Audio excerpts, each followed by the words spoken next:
Assalamualaikum warahmatullahi wabarakatuh. Pemirsa, kembali lagi bersama saya Arista Putri dalam acara Baca Koran Saburai TV. Baik pemirsa, informasi terkini dilansir dari lampung.newspaper.disway.id dengan headline Taekwondo Lamsel berjaya di Yogyakarta bawa 13 medali. Dari Kalianda melaporkan, atlet-atlet Taekwondo Kabupaten Lampung Selatan konsisten mengharumkan nama daerah di kancah nasional. Terkini, mereka meraih prestasi gemilang di kejuaraan Taekwondo yang digelar di daerah istimewa Yogyakarta. Dari 13 atlet yang diterjunkan oleh pengurus Kabupaten Taekwondo Indonesia Lampung Selatan, secara keseluruhan mereka meraih total 13 medali. Rinciannya yaitu 6 medali emas, 2 medali perak, dan 5 medali perunggu. Dalam kejuaraan Taekwondo Bayangkara Presisi tahun 2023 Piara Bergilir Kapolda yang dihelat di Gor Amongrogo, Yogyakarta itu, atlet Bumi Kagum Mufakat rupanya bisa berbicara banyak. Buktinya bisa bersaing ketat. Alhamdulillah, medali melebihi dari yang ditargetkan, ujar Sekretaris Pemkab TI Lampung Selatan, Mulyani Dinda Yulia SPD kepada Radar Lamsel, Minggu 13 Agustus 2023.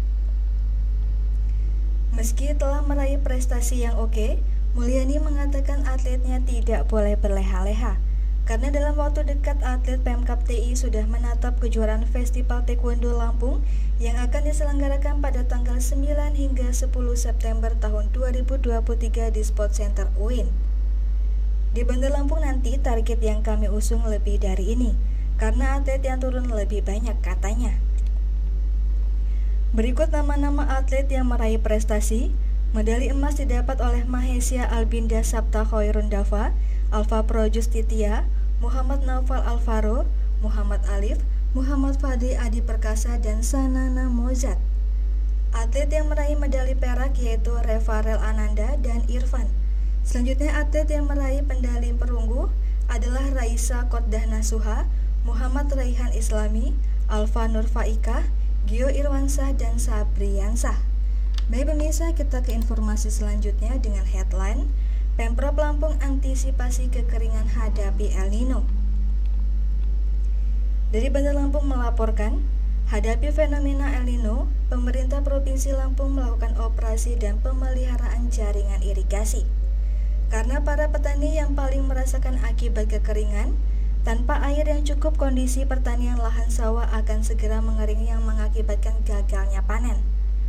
Kepala Dinas Pengelolaan Sumber Daya Air Lampung Budi Darmawan mengatakan, pihaknya beberapa pekan terakhir telah menghimbau dan melakukan sosialisasi kepada petani. Sosialisasi tersebut melalui Komisi Irigasi kepada para perkumpulan petani pemakai air, terkait warning dari BMKG bahwa tahun 2023 ini Lampung akan menghadapi fenomena El Nino, di mana akan terjadi kekeringan atau kemarau yang tidak sama dengan tahun-tahun sebelumnya. Untuk itu, kita sudah menghimbau para petani untuk memanfaatkan air dengan sebaik mungkin, ujar Budi Darmawan. Pemanfaatan air dengan sebaik mungkin ini, kata Budi Darmawan, dengan tertib melakukan pola tanam sesuai telah disepakati, sehingga air dapat dimanfaatkan dengan maksimal oleh petani. Selain sosialisasi, Budi Darmawan mengklaim bahwa pihaknya akan melakukan operasi dan pemeliharaan jaringan irigasi. Tujuannya agar hambatan dalam pengaliran air dapat diantisipasi dan ditangani secepat mungkin. Jadi dengan pemeliharaan jaringan irigasi, jika suplai air terhambat bisa diantisipasi agar tidak mengganggu petani, tuturnya. Pemeliharaan dan operasi jaringan irigasi ini, lanjut Budi Darmawan, merupakan treatment pihaknya dalam menghadapi El Nino guna mencegah terjadinya gagal panen di petani. Selain itu, sebagai antisipasi dalam menghadapi iklim El Nino, Gubernur Lampung menjelaskan berbagai upaya yang akan dilakukan antara lain penyebaran informasi perakiraan iklim dan kewaspadaan terhadap bencana alam, penyaluran sarana pengendalian OPT dan pengadaan pompa air kepada kelompok tani dan wilayah yang membutuhkan,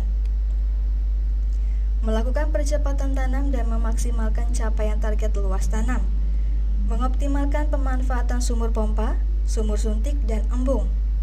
Mengoptimalkan lahan tak ada hujan untuk percepatan tanam padi pada daerah yang curah hujannya masih cukup. Meningkatkan jumlah petani yang tergabung dalam program KPB dan meningkatkan keikutsertaan AUTP.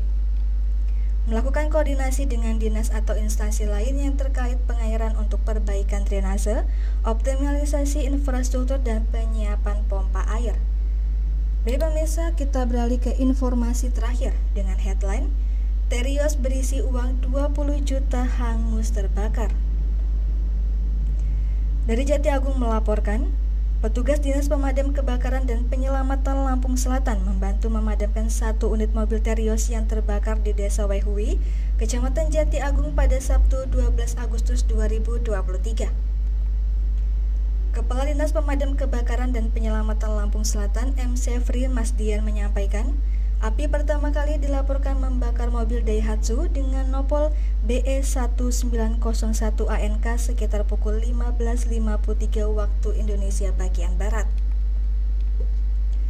Mendengar laporan tersebut, petugas pemadam kebakaran langsung menuju lokasi dan membantu memadamkan api hingga akhirnya api berhasil dipadamkan 30 menit kemudian, pukul 16.30 waktu Indonesia bagian Barat.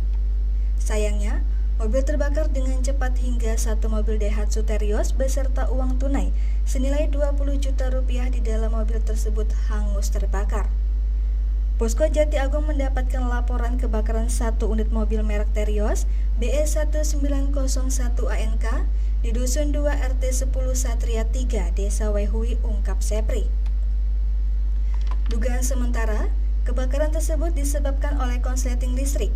Tidak ada korban jiwa dalam kejadian nahas tersebut, namun kerugian yang dialami korban ditaksir mencapai ratusan juta rupiah.